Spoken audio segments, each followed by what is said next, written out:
கண்ணியத்துக்குரிய ஏக இறைவன் அல்லாஹ்வின் நல்லடியார்களே, நம் அனைவருக்கும் அந்த ஏக இறைவனுடைய அருள் உண்டாவதாக. நம்ம பொறுத்த வரைக்கும் நமக்குள்ள சில காரியங்களை எல்லாம் டிஸ்கஸ் பண்ணிட்டு வரோம். அதுல நமக்கு நம்முடைய காரியங்கள், நம்முடைய கஷ்டங்கள், நம்முடைய சந்தோஷங்கள் இதையெல்லாம் பகிர்ந்து கொள்வதற்கு ஆள் வேணும். அப்படி பகிர்ந்து கொள்ள ஆள் வேணா நண்பர்கள் இருக்கணும், மனைவிகள் இருக்கணும், பிள்ளைகள் இருக்கணும், குடும்பத்தார் இருக்கணும். இப்படி உள்ளவங்கள்ட்ட தான் நம்ம பகிர்ந்து கொள்ள முடியும். நம்ம கவலைய, நம்ம துக்கத்தை அப்படி பகிர்ந்து கொள்ள முடியும். அதுல மன ஆறுதல் கிடைக்கும். ஏன்னா சில கஷ்டமான நிலையில மனம் ரொம்ப தொய்வாயிடுச்சுன்னு வைங்களேன், அப்ப யார் ஆறுதல் கொடுப்பா? நம்ம மனைவி தான் கொடுப்பா. மனைவி நம்ம மேல மிகுந்த அன்பு கொண்டிருந்தானா, ஆனா எது வேணாலும் கொடுங்கங்க, எது போனாலும் போனா போட்டோம், நான் இருக்கேன் அப்படின்னு ஒரு வார்த்தை சொன்னாங்க பாருங்க, அது பெரிய ஒரு மன உறுதிக்கு ஸ்ட்ராங்கா மன உறுதியாகும். மனைவி அப்படி சொல்லும் போது, அதே சமயத்துல மனைவி தொய்வா இருந்தா கூட, ஓ நான் இருக்கேன், உன் புருஷன் நான் இருக்கேன் அப்படின்னு சொன்னா அவங்களுக்கு அந்த ஒரு தெம்பு வரும். அதே மாதிரி மகனோ இல்ல தகப்பனோ ஒரு துயரத்துல, ஒரு துன்பத்துல, கஷ்டத்துல ஆழ்ந்துடும் போது, ஏன் கஷ்டப்படுறீங்க, ஏன் மனசை தொய்ய விடுறீங்க, நான் இருக்கேன், உங்களை பெத்த உங்க மகன் நான் இருக்கேன் அப்படிங்கும்போது அப்பாவுக்கு ஒரு தைரியம் வரும். மன ஆறுதல் பண்ண தைரியம் வரும். அதே மாதிரி மகன் கஷ்டப்பட்டுட்டான், ஏதாவது ஒரு துன்பத்துல மாட்டிக்கிட்டான், ஒரு கஷ்டத்துல மாட்டான், துன்பம் துன்பம் ரொம்ப இருக்கும்போது, டேய் நான் அப்ப இருக்கேன் அப்படின்னு சொல்லும்போது அது ஒரு ஆறுதலா இருக்கும். அதே மாதிரி ஒரு நண்பனுக்கு நண்பன், ஏன்டா கவலைப்படுற, நான் இருக்கேன்டா உனக்கு உறுதுணையா, கவலைப்படாதங்கும் போது நமக்கு ஒரு ஆறுதல் இருக்கும். அப்ப அந்த ஆறுதலான வார்த்தையை வந்து யாரு நமக்கு ஆறுதலா சொல்றாங்களோ அவங்க தான் நமக்கு சரியான ஒரு பாதுகாவலர். பாதுகாவலர்னா நமக்கு ஆறுதல் சொல்லக்கூடியவர்கள். அப்போ மனுஷன் ஆறுதல் சொல்றான். அந்த ஆறுதல் சொல்லுகிறது துயரமான இடத்துல, துயரம் ரொம்ப ஓவர் ஆகுற டைம்ல தான் ஆறுதலான வார்த்தை வந்து நமக்கு தேவைப்படும். அது ரொம்ப ஒரு மெடிசன் மாதிரி. நமக்கு ப்ரெஷர் ஏறி இருக்கும். அது அந்த சொல்லும் போது ஒரு ஊக்கம், ஒரு மோட்டிவேஷன். நமக்கு ஒரு ஆறுதல் சொல்லும் போது நமக்கு ஒரு புத்துணர்ச்சி வரும். ரத்த ஓட்டம் அதிகமாகும். சந்தோஷம் வரும். அட நம்ம நண்பன் இருக்கான், இல்ல நம்ம அப்பா இருக்காரு, நம்ம மனைவி இருக்குது, நம்ம புள்ள இருக்குது அப்படிங்கிற மாதிரி இருக்கும். ஒண்ணும் இல்லைங்க. கையில பேங்க் பேலன்ஸ் இருந்தாலும் ஒரு பெரிய ஆறுதலா இருக்கும். கையில ஒரு பேங்க் பேலன்ஸ் இருக்குன்னு அப்படி தெம்பா அனுப்பான். பேங்க் பேலன்ஸ் குறைஞ்சுன்னு இப்படி போயிடுவோம். என்னடான்னா அவ்வளவுதான். ஏன்டா கடன் இருக்கேன், என்னால கடன் கட்ட முடியல அப்படின்னு அந்த கடன் தொல்லையில அதிகமா இருப்பான். இந்த மாதிரி மனிதன் கடன் தொல்லையிலேயும் நோன்பு வைப்பான். கடன் ரொம்ப கஷ்டப்பட்டு இருப்பான், மனைவியோட பிரிஞ்சிருப்பான், நோன்பு வைப்பான். மனைவியோட சண்டை போட்டிருப்பான், நோன்பு வைப்பான். அதே மாதிரி தாய் தகப்பனோட உறவை நவத்தி இருப்பான், அப்போ நோன்பு வைப்பான். அப்போ நோன்பு வச்சு என்ன துவா கேட்பான்? தாய் தகப்பனுக்கு தான் கேட்பான். அது அவனை அறியாம கேட்பான், அறியாம கேட்பான்.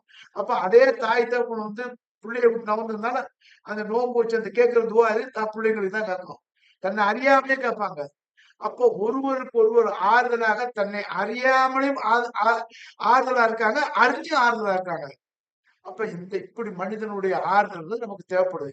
இப்படித்தான் வாழ முடியும், இல்லைன்னா கஷ்டம். இப்ப இந்த ஆறுதலுக்கு அல்லாஹ்வுடைய ஆறுதல் எப்படி? மனுஷனுடைய ஆறுதலே நமக்கு இவ்வளவு தெம்பு வருது, பேங்க் பேலன்ஸே இவ்வளவு தெம்பு வருது. அப்ப அல்லாஹ்வுடைய ஆறுதல் எப்படி இருக்கும் அப்படிங்கிறத பார்க்கணும்.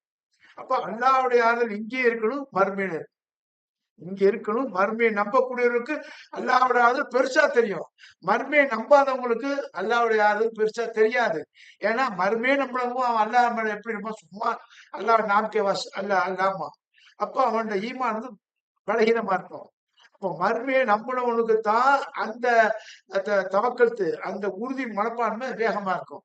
இப்ப நம்ம நண்பர் இருக்கா, இப்ப கேட்டோம் பாருங்க, மனைவி இருக்காங்க, பிள்ளைங்க இருக்காங்க, நமக்கு சப்போர்ட்டா இருக்காங்க போது எப்படி இருக்கும்? நமக்கு தெம்பு இருக்கும். நான் ஸ்ட்ராங்கா இருக்கேங்க. இப்ப நான் ஸ்ட்ராங்கா இருக்கேன். ஹெல்த்தியா இருக்கேன். என் பக்கத்துல ஒருத்தன் சாயறான்னு வைங்க, நான் தாங்குவேன். நான் நொடிஞ்சு போயி மண்ணு குதிரை மாரி இருக்கேன்னு வைங்க, ஒண்ணுமே இல்ல பிழைக்கிறேன். என் மேல வந்து சாஞ்சானா, அவனை சேர்த்து கீழ சாகடிச்சுருவேன். அப்ப என்னுடைய ஸ்ட்ராங் இருந்தா நான் இன்னும் ஒருத்தன தாங்க முடியும். நான் வலிமை அடைய முடியும். அவன நான் தாங்க முடியும். இதுதான் நமக்கு சப்போர்ட். அப்ப இந்த சப்போர்ட் வந்து அல்லாஹ் சுப்ஹானஹு வ தஆலா எப்படி சொல்றான்னு பாருங்க. அதுல பாத்தீங்கன்னாக்கா, இந்த அத்தியாயம், அதாவது 3வது அத்தியாயம் 11வது வசனம். 3 இது ஓ ஆமா 3வது அத்தியாயம் 11 9வது அத்தியாயம் 129வது வசனம் தௌபால. அதுல என்ன சொல்றாங்க பாருங்க, அல்லாஹ் சுப்ஹானஹு வ தஆலா நமக்கு சொல்றான். இந்த குர்ஆன் வந்த பிறகுதான் இது தக்குவா தெரியுது. இந்த குர்ஆன் வந்த பிறகுதான் நமக்கு யாருடைய சார்பு தேவை, யாருடைய சார்பு நமக்கு முக்கியம், யாருடைய சார்புல நாம வாழ்றோம் அப்படிங்கிற தன்மத்தில எந்த சார்புல நாம இருந்தா நாம தெம்பா இருப்போம்ங்கிறது இந்த சார்பு ஒருவரை ஒருவர் சார்ந்து இருக்க பாருங்க. அந்த சார்பு நல்ல விவரமா தெரியும். அப்ப இந்த குர்ஆன் வர்றதுக்கு முன்னாடி நமக்கு தெரியுமான்னா, நமக்கு உண்மையிலே தெரியாதுதான். அதாவது அரைகுறையா தெரியும். அறிஞ்சு தெரியுது. இப்ப பார்க்க வேண்டியது அல்லாஹ் சுப்ஹானஹு வ தஆலா இந்த குர்ஆன்ல சொல்றான் பாருங்க. ஹஸ்பி அல்லாஹ். அல்லாஹ்வே எனக்கு போதுமானவன். ஹஸ்பி அல்லாஹ். அல்லாஹ்வே எனக்கு போதுமானவன். எந்த துன்பம், துயரம் வந்தா என்ன செய்யணும்? 2 ரக்காத் தொழுதுட்டு அல்லாஹ்ட்ட சொல்லணும். எனக்கு நீயே போதுமானவன். எவ்வளவு சோதனை எது வந்தாலும் அதை தாங்கக்கூடிய சக்தி எனக்கு கொடு. என் நண்பன்ட்ட கேட்கிறேன் பாருங்க. மனைவி மக்கள்ட்ட கேட்கிறேன் பாருங்க. அப்பா பிள்ளைக்கு சொல்றாரு பாருங்க. அப்ப நம்ம டைரக்ட்டா அல்லாஹ்ட்ட பேசுறோம். யாரும் தரகரே கிடையாது. டைரக்ட் வேர்டு ஹஸ்பி அல்லாஹ். அல்லாஹ் நீ எனக்கு போதுமானவன். கஷ்டத்துல இருக்கேன். இந்த கஷ்டத்துல நீ போக்கு. அல்லாஹ் நான் துன்பத்துல இருக்கேன். இந்த துன்பத்திலிருந்து போக்கு. அல்லாஹ் குடும்ப பாரத்துல இருக்கேன். இந்த பாரத்தை நீ இறக்கு. பல வகையான கஷ்ட துன்பங்கள்ல இருக்கேன். அதுல இருந்து போக்கு. இப்படி எல்லாத்தையும் அல்லாஹ் அவங்ககிட்ட பாரத்தை சுமைங்கிறான். பாரத்தை என்கிட்ட போடு. போட்டுட்டு நீ ஃப்ரீ ஆகுங்கிறான். அது தெரியாம தான் நம்ம இப்போ அலைஞ்சுக்கிட்டு இருக்கோம். யாருகிட்ட போய் நம்ம பாரத்தை சொல்றது, யாருகிட்ட போய் நம்ம கவலையை சொல்றது அப்படின்னு நினைக்கும் போது தான் அல்லாஹ் சுப்ஹானஹு வ தஆலா அந்த பெருமானார் ஸல்லல்லாஹு அலைஹி வஸல்லம் அவர்களுக்கு இந்த வார்த்தையை சொல்றான். ஹஸ்பி அல்லாஹ். அல்லாஹ்வே போதுமானவன். ஏன்? பட்ட கஷ்டம் 1, 2 பட்ட கஷ்டம் நபிமார்கள் பட்ட கஷ்டம். முஹம்மது நபி ஸல்லல்லாஹு அலைஹி வஸல்லம் பட்ட கஷ்டத்துல ஒரு துரும்பு கூட நம்ம பட்டிருக்க மாட்டோம். ஒரு துரும்பு கூட பட்டிருக்க மாட்டோம். அவ்வளவு கஷ்டப்பட்டு அவங்க எல்லாம் எப்படி இருக்கும்? மனம் நொந்து போயிருக்கும்போது, அப்ப அவங்களுக்கு ஆறுதலான வார்த்தை என்னன்னா, அல்லாஹ் சொல்றான். ஹஸ்பி அல்லாஹ். அல்லாஹ்வே எனக்கு போதுமானவன். அல்லாஹ்வை தவிர யாரும் எனக்கு தேவையில்லை. அப்ப அல்லாஹ்வே எனக்கு போதுமானவன். என் கஷ்டத்தை நிறைவேத்தி குடுக்குறதுக்கு அல்லாஹ்வே போதுமானவன். யாரையா வச்சு ஒரு வேலைய வாங்கி நம்ம கஷ்டத்த போட்டுருவோம். அப்ப நம்ம தவக்கல்து நம்ம நம்பிக்கை வைக்கணும்னா ஹஸ்பி அல்லாஹ் எனக்கு போதுங்கிற மனசு எங்க வரணும்? அந்த மனசு அல்லாஹ் மேல வரணும். ஹஸ்பி அல்லாஹ். அல்லாஹ்வே எனக்கு போதுமானவன் அப்படின்னு. அந்த அல்லாஹ் யாருன்னா லா இலாஹ இல்லா ஹுவ. அவனை லா இலாஹ கடவுள் இல்ல, இலாஹி இல்ல. நீ நினைக்கிற இலாஹ்லாம் இல்ல. நீ எந்த லாகத்தையாட்டும் உன் கஷ்டத்தை சொல்லுவ. அந்த கஷ்டத்தை போகக்கூடிய லாக இருக்கா? இல்லேங்கிறான். லா இலாஹ இல்ல. அது இல்ல. அந்த லாக இல்ல. உன் கஷ்டத்தை போய் அந்த லாகிட்ட சொல்றியே, அந்த கடவுள்ட்ட சொல்றியே, அந்த கடவுள் இல்ல. ஏன்? அந்த கடவுள்ட்ட சக்தி இல்ல. அப்ப யாரு சொல்லணும்? இல்லாஹுவ. அவங்கிட்ட போய் சொல்லு. யாருகிட்ட? உன்னை படைச்சானே அவங்கிட்ட போய் சொல்லு. உன் அப்பன்ட்ட போய் கேட்கிற, உன் அம்மாட்ட போய் கேட்கிற, உன் மனைவிட்ட போய் கேட்கிற, உன் ஃப்ரெண்ட்ட கேட்கிற, அதே மாதிரி இந்த இதுல சொல்ல உன்னை படைத்தவன்ட்ட கேளு. இல்லாஹு அவனைத் தவிர யாரும் இல்லை.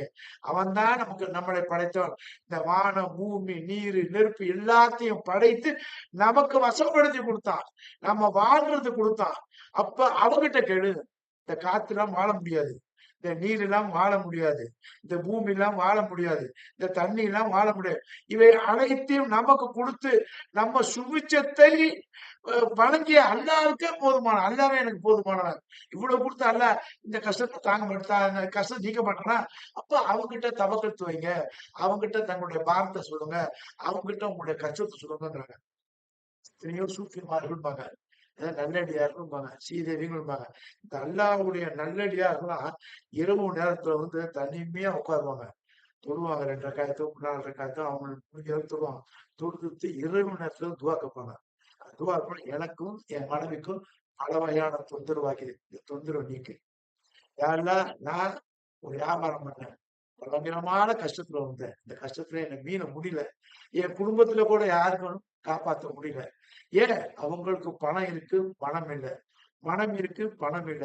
பணமும் மனம் இருக்கு, உன்னுடைய அருள் இல்ல. பாருங்க எப்படி கொடுக்க பணமும் மனமும் இருக்கு, உன்னுடைய அருள் இல்ல. ஆகவே இந்த இரவு நேரத்துல எல்லா தூக்குற இந்த இரவு நேரத்துல உன்கிட்ட தனிமையில நான் கேட்கிறேன். என் கஷ்டத்தை போகணும்னா அல்லாஹ் சுப்ஹானஹு வ தஆலா நிச்சயமா நமக்கு உதவுவான். ஹஸ்பி அல்லாஹ். அல்லாஹ் நீ தான் எனக்கு போதுமானவன். என் குடும்பத்தார்லாம் என்னோட கஷ்டம் தாங்க முடியாது. அவங்களால தூக்க முடியாது.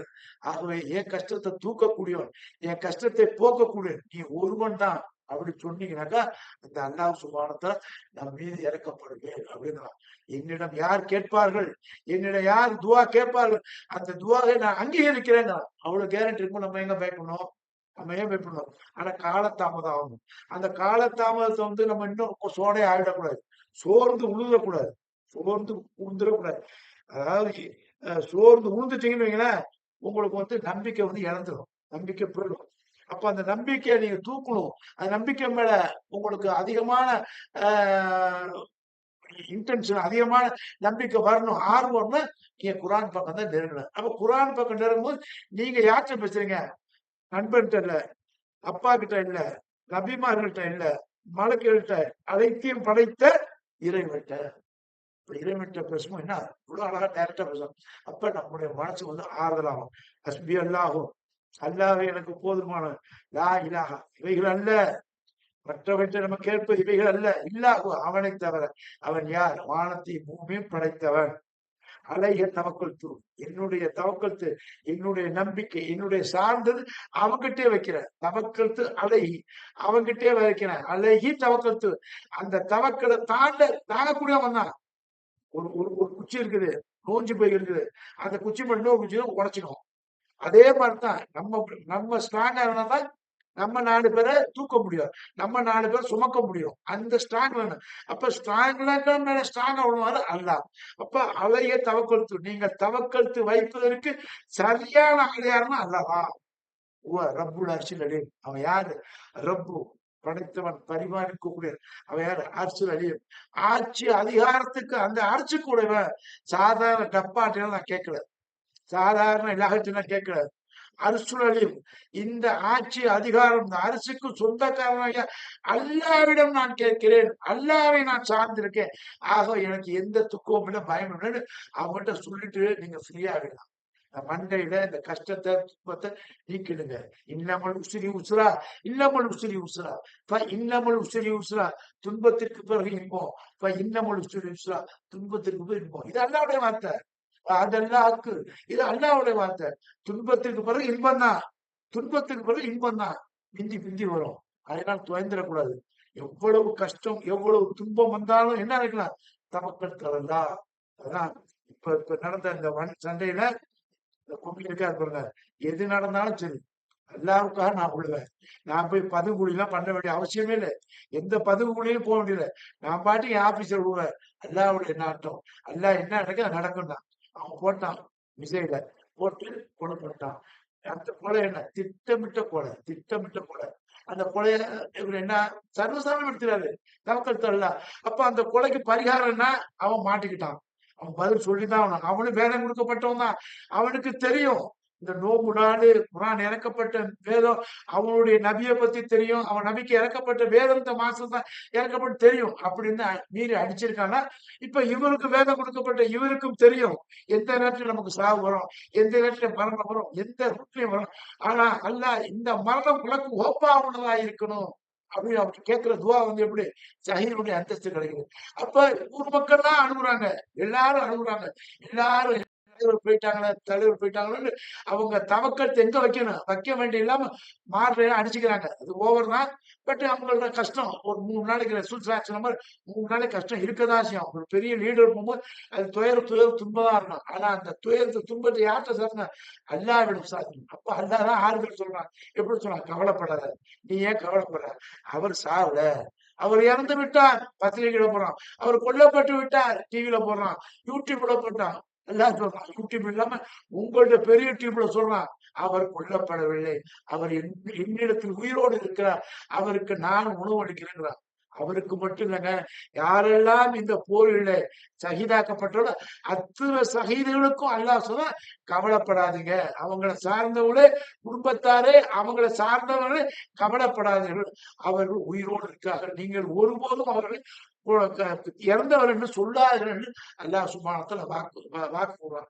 இதை விட என்ன நமக்கு இதான் தவக்கத்து, இதான் தவக்கத்து. ஆகவே இந்த நல்ல நாள்ல அல்லாஹ் நமக்கு கொடுக்குற தவக்கத்து ஒரு ரஹமத்து. எல்லாம் நம்பி இருக்கோங்கிற அதே ஒரு ரஹமத்து தான்.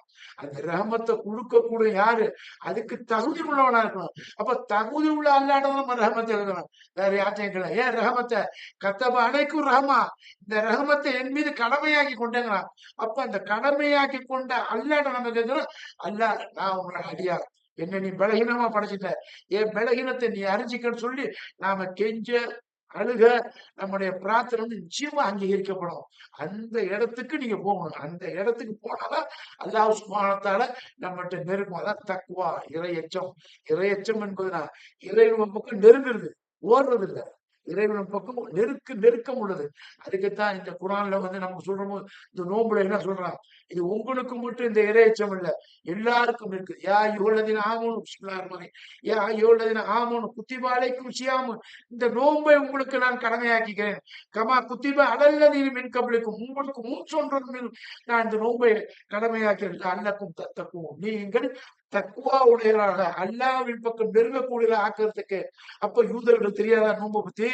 கிறிஸ்தவர்கள் தெரியாத நோன்பை பத்தி? கிறிஸ்தவர்கள் தெரியாத வேதத்தை பத்தி? யூதர்கள் தெரியாத வேதத்தை பத்தி? யூதர்கள் தெரியாத நபிமார்களை பத்தி? கிறிஸ்தவர்கள் தெரியாத நபிமாரை பத்தி? கிறிஸ்தவர்கள் தெரியாத சொர்க்க நரகத்தை பத்தி? யூதர்கள் தெரியாத சொர்க்க நரகத்தை பத்தி? எல்லாம் தெரியும்.